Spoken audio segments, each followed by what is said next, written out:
पाकिस्तान के अंदर बहुत सारे तबकात का राज है। एक राज करने वाला तबका पाकिस्तान की बिज़नेस कम्युनिटी है, बहुत अहम है। मईशत के कैप्टन्स हैं, मईशत को चलाने वाले हैं, मईशत की रीढ़ की हड्डी हैं, लेकिन रीढ़ की हड्डी की ताकत रीढ़ की हड्डी से कहीं ज़्यादा है, तो लिहाजा इस ताकत का आज इजहार हुआ।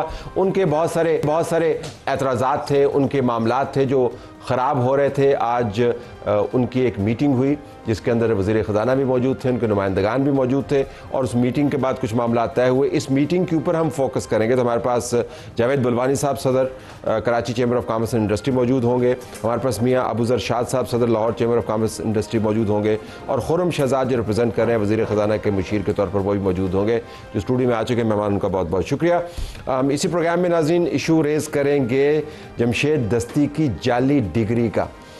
जाली डिग्री एक जुर्म भी है, लेकिन जब एक नहीं, दो नहीं, तीन नहीं, चार नहीं, पाँच नहीं, छः नहीं, सात नहीं, 8 डिग्रियां जाली हों तो जुर्म ही सिर्फ नहीं है, निज़ाम की एक इंडाइटमेंट है। इस जाली डिग्री के पीछे किस्सा क्या है? बैरिस्टर ज़फ़रुल्लाह खान साहब जिन्होंने एक केस लड़ा और केस जीता अपने मौक्किल के बिहार पर, वो भी हमें ज्वाइन कर रहे होंगे। फिर सियासी मामलात हैं। मौलाना फजल रहमान ने कहा कि PTI के अंदर से तब्दीली आनी चाहिए, जिसके ऊपर अली मीन गन्नापुर ने उनकी ले दे की और सख्त ज़ुबान इस्तेमाल की और कहा कि तू करके कहा कि जी मेरे साथ तू क्या इलेक्शन लड़ेगा, मेरा भाई तेरे खिलाफ इलेक्शन लड़ेगा, जिसके ऊपर मौलाना फजल रहमान के भाई ने जवाब दिया कि तेरे भाई की क्या औकात है। तो मौलाना फजल रहमान के भाई हमारे पास मौजूद होंगे कि ये जो लड़ाई है ये सिर्फ मुँह मारी है या इसके पीछे कुछ और भी मुहर्रकात हैं। इंजीनियर ज़ियाउर रहमान साहब हमें ज्वाइन कर रहे हैं। हमारे पास जो नुमाइंदगान ताजर शाही और टैक्स के हवाले से मौजूद हैं, उनसे बात का आगाज़ करते हैं। तो बहुत शुक्रिया खुर्रम साहब, आपका मैं ट्वीट देख रहा था जी, तो आपके साथ आपके मोतबर दोस्त भी बैठे हुए हैं जो उस मीटिंग में मौजूद थे। तो उसमें तो आपने मुझे बताया कि मामला तय हो गए ताजर के साथ। बिल्कुल तय हो गए, हो गए तय, बिल्कुल तय हो गए। बिल्कुल नहीं, मैं आपको एक्सप्लेन कर देता हूँ। नहीं, आप उनको एक्सप्लेन करें, आपको वो कह रहे हैं बिल्कुल नहीं। मैं एक्सप्लेन कर देता हूँ, फिर वो डेफिनेटली अबूज़र साहब अपना एक मौक़िफ़ देंगे। देखें, मीटिंग हुई है और आपके सामने रिप्रेजेंटेटिव भी हैं, ऑनलाइन भी हैं, बुलवानी साहब भी हैं। तो तय ये पाया है कि विदिन 30 डेज़ एक हाई लेवल कमेटी फॉर्म की गई है। फाइनेंस मिनिस्टर ने जो है इन सुपरविजन ऑफ SAPM जो हारून अख्तर खान साहब हैं, दोनों तरफ से इनकी तरफ से नो मैं थोड़ा एक्सप्लेन कर देता हूँ। इनकी तरफ से भी हारून अख्तर खान साहब को नॉमिनेट किया गया और उनकी सुपरविजन में कमेटी बनी है जो 30 दिन के अंदर अपनी राय देगी, और दोनों तरफ के रिप्रेजेंटेटिव है इसके अंदर, बाय द वे, एक तरफ नहीं है, मतलब ऐसा नहीं कि वो गवर्नमेंट की तरफ होंगे। तो एक एमिकेबली एक सोल्यूशन जो है निकलेगा और वो प्राइम मिनिस्टर और कैबिनेट लेवल पे अप्रूवल होने के बाद। आपको पता नहीं कमेटी के बारे में क्या कहते हैं? जी, वो कहते हैं ऊंट एक घोड़ा था जो कमेटी ने बनाया था। कहने का मकसद ये है कि कमेटी मामलात को खराब भी कैसे। तो अबूज़र साहब आप तो बहुत जोर से सारे ला रहे थे कि नहीं मामला तय हुए। सर देखें, 3 दफा मैं कमेटी की मीटिंग से उठा हूं। आतिफ इकराम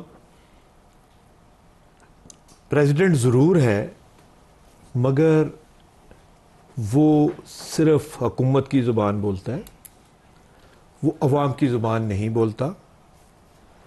पॉइंट इज दिस, मैंने कहा जी कि मैं कमेटी पे एग्री तब करूंगा अगर आप इसको जो कानून है उसको मौखर करें 30 डेज के लिए। अगर इस दौरान जो जुर्म होगा, जिसको ये अंदर कर देंगे, जिसकी पकड़ी उछाल देंगे, उसका क्या बनेगा?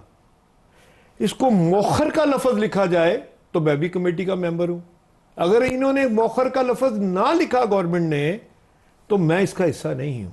फिर लाहौर चैम्बर तो 30 दिन में अगर कोई जुर्म करे तो आपके कहने पर उसके खिलाफ कार्रवाई ना की जाए, ये आप कह रहे हैं ना? नहीं, अगर कोई मुजरिम पकड़ा गया, ऐसा होने एग्जैक्टली ऐसा होने सकता। मुजरिम की बात नहीं, मैं कह रहा हूं, जब देखें ये बात यहां तक क्यों आई, बताइए सर। मैंने आज मीटिंग में ये कहा कि एनोमली कमेटी जो है उसमें हम मेंबर थे, ठीक है।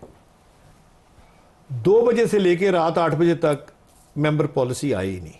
अगले दिन फिर 2 बजे शुरू हुई मीटिंग, 6 बजे तक नहीं आए। हमने रिजाइन दे दिए, आतिफ इकराम ने नहीं दिए। जरा व्यूअर के लिए बताना आतिफ इकराम है कौन? सर मैं बता दूं, आतिफ इकराम कुछ सब आतिफ इकराम साहब जो है, शेख आतिफ इकराम साहब पैसे के जोर पे फेडरेशन के प्रेसिडेंट बने और उन्होंने लोगों से वोट खरीदे हैं।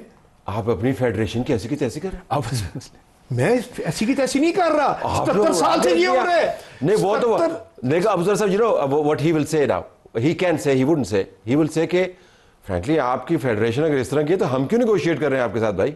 हाँ नहीं तो नहीं करना चाहिए ना इनको। नहीं, वही तो करो पहले। इतनी मोटी कमेटी क्यों बना दी फिर आपने? सर सुने ना मेरी बात, 289 इन्होंने मुझे प्रेशर दिया जी, मेरे पास 289 वोट हैं, तो मैंने कहा जी मेरा वोट ना गिने बीच में, मेरा मैसेज मेरे पास है। मैंने फौरन कहा कि जी मेरे बगैर अगर आपकी मीटिंग हो रही है तो करो। लेकिन आपका चेंबर जो है ना, देखे ना, हम उसके इलेक्शन में नहीं जाते, वो एक बतौर रिप्रेजेंटेटिव बॉडी तो मौजूद है। मैं ये कह रहा हूँ कि आपने ये स्टैंस लिया हुआ, ये आपका जाती स्टैंस है, बतौर Lahore chamber of commerce industry के प्रेसिडेंट का स्टैंस है, और अगर आपका ये स्टैंस है तो आपके साथ कितने लोग खड़े हैं, ताकि पता हो कि आज जो कमेटी बनी है उसकी लेजिटिमेसी क्या है। सर मैंने उन्हें यह कहा कि 2 लाख रुपए की ट्रांजैक्शन टर्नओवर पे आप 20,500 रुपया काट रहे हैं। ठीक है, मैंने कहा जी अगर आप कहते हैं नहीं काट रहे तो आप लिख देना जी 1 माह के लिए हमने मौखर कर दिया ये सिस्टम। सही है, मैं कोई बुरी बात तो कह नहीं रहा। ठीक, मेरा तो एक नुक्ता है, खुदा से जुदा कर देता है। मैं तो सिर्फ ये कहता हूं कि वो जो नुक्ता आपने बीच में रखा हुआ है उसको बीच में शामिल करें। बुरा क्यों है, इनको क्यों बुरा लगता है, ये वजाहत कर दें। बड़े रिस्पेक्टेबल हमारे कोलीग भी हैं और माशाल्लाह हमेशा सपोर्ट करता है। इनफैक्ट अगर आप लास्ट देखें परफॉर्मेंसेस को, मैं थोड़ा सा 2-3 मिनट दीजिएगा। पहली चीज़ ये कि आतिफ इकराम साहब की जो बात करें वो FPCCI के सदर हैं। FPCCI क्या है, वो सारी चैम्बर्स की एक माँ की तरह है। ठीक है, और सारे कोलीग्स हैं कि कराची चैम्बर है, लाहौर चैम्बर है, इस्लामाबाद चैम्बर है, सुप्रीम कोर्ट बार की तरह होगी ना। एग्जैक्टली। तो उन्होंने ये फैसला किया मिलके कि कमेटी बनेगी और कमेटी डिसाइड करेगी। क्या डिसाइड करेगी, जरा व्यूअर को बता देना, कानून है क्या, क्या मसला क्या है इनका? इनका जो इनका कंसर्न बताता हूँ। कंसर्न ये है कि FBR की पावर्स को बढ़ाया गया है। ये इस वक्त मार्केट में परसेप्शन ये है कि पावर्स को बढ़ाया गया। वो क्या बढ़ाया गया? 37A है, 37B है। 37A ये कहता है कि जी पहले क्या था, मैं कंपैरिजन इसलिए दे रहा हूं कि बड़ा अंडरस्टैंडिंग हो। पहले ये था कि एक असिस्टेंट कमिश्नर उठ के किसी को भी पकड़ सकता था, किसी को भी। आज तलत साहब सेफगार्ड्स ऐड किए गए हैं, एंटी फ्रॉड जो पावर्स है ना, इसके अंदर नंबर ऑफ सेफगार्ड्स ऐड किए हैं कि आप ऐसे किसी पे हाथ नहीं डाल सकते। आप मुझे खुद बताएं कि पहले एक सिंगल आदमी के पास पावर्स थी कि वो किसी को भी पकड़ सकता है। आज पहले 3 लोगों की कमेटी बनेगी FBR की, हाई लेवल की, फिर उसके अंदर इनलैंड रेवेन्यू कमिश्नर होगा उसके साथ, फिर कोर्ट के पास आप जाएंगे, पहले तो उसको प्रूफ करें, फिर कोर्ट के पास जाएंगे, कोर्ट से ऑर्डर लेकर आएंगे, फिर हाई लेवल मिनिस्ट्रियल कमेटी उसको ओवरसी करेगी, फिर आपने उसको 24 आवर्स में जज के आगे पेश करना है, फिर 6 महीने में रिजॉल्व भी करना है, फिर बेलेबल भी है वो चीज। तो ये ज्यादा बेहतर है कि उस बिजनेसमैन को, और 50 मिलियन से ऊपर का, और ये सेल्स टैक्स का, इनकम टैक्स का नहीं है। ठीक है, तो ये पकड़ होगी कैसे? तो मैं आपसे ये तो कह रहा हूँ, ये तरीके हैं, पकड़ नहीं, शायद ना हो, शायद ना हो। सर इसमें सुनिए मेरी बात। सर एक कैश का मैं जवाब दे देता हूँ। कैश की जो 2 लाख की बात कर रहे हैं, मैं उसको एक्सप्लेन कर देता हूँ, थोड़ी सी कंफ्यूजन थी। देखिए उसमें 2 चीजें हैं। एक ये कि कैश की ट्रांजैक्शन 2 लाख के ऊपर आप करेंगे, ऊपर, तो जो टैक्स की एडजस्टमेंट होती है ना एक्सपेंडिचर्स के अगेंस्ट, वो 50% मिलेगी आपको। और कोई बैंक में टैक्स नहीं है कि 2 लाख रुपए जमा करेंगे तो 10% या 20% लगेगा, ये मिसअंडरस्टैंडिंग है। सर बड़ी खूबसूरत बात की इन्होंने। मैंने चेयरमैन साहब से भी ये कहा, एक बंदा आलू बेचता है, एक बंदा आम बेचता है, एक बंदा चने की दाल बेचता है, एक बंदा चावल बेचता है, जिसपे सेल टैक्स है ही नहीं। ठीक, अगर उसकी ट्रांजैक्शन 1 करोड़ रुपए की हो गई तो सुनने वाली बात है, 18% तो सेल टैक्स उस पर है ही नहीं, और 5% उस पर होल्डिंग टैक्स भी नहीं है। मैंने उनसे ये कहा कि आप लॉलीपॉप ना दें, आप 1 महीने के लिए इसे मौखर करें, जब कमेटी फैसला करे फिर इसको इंप्लीमेंट कर ले। इसमें क्या इतना, अगर दूध का धुला हुआ ये निजाम है। देखिए मैं आपको सीधी बात कराऊं तो 25 जून को 10 साल के बाद सुप्रीम कोर्ट ने ऑर्डर किया कि 37A गलत कानून है, तो फिर रातों रात 26 को ऑर्डिनेंस लाना, बजट का हिस्सा बनाना। इसमें मैं देखिए 1 सेकंड जी, आप मुझे बात मुकम्मल करने दीजिए। इसकी क्या जरूरत पड़ गई थी?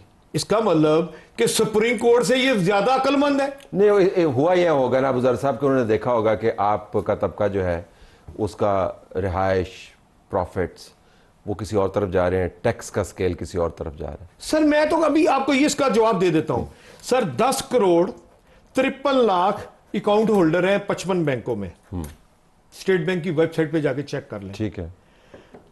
इसमें से सिर्फ आपके पास 55 लाख के करीब टैक्स होल्डर है। ओके सर, अगर 10 करोड़ 53 लाख को 4 पे तकसीम कर दें कि अगर एक बंदे के 4 अकाउंट भी हों तो 2.5 करोड़ अकाउंट होल्डर होना चाहिए, टैक्स पेयर होना चाहिए।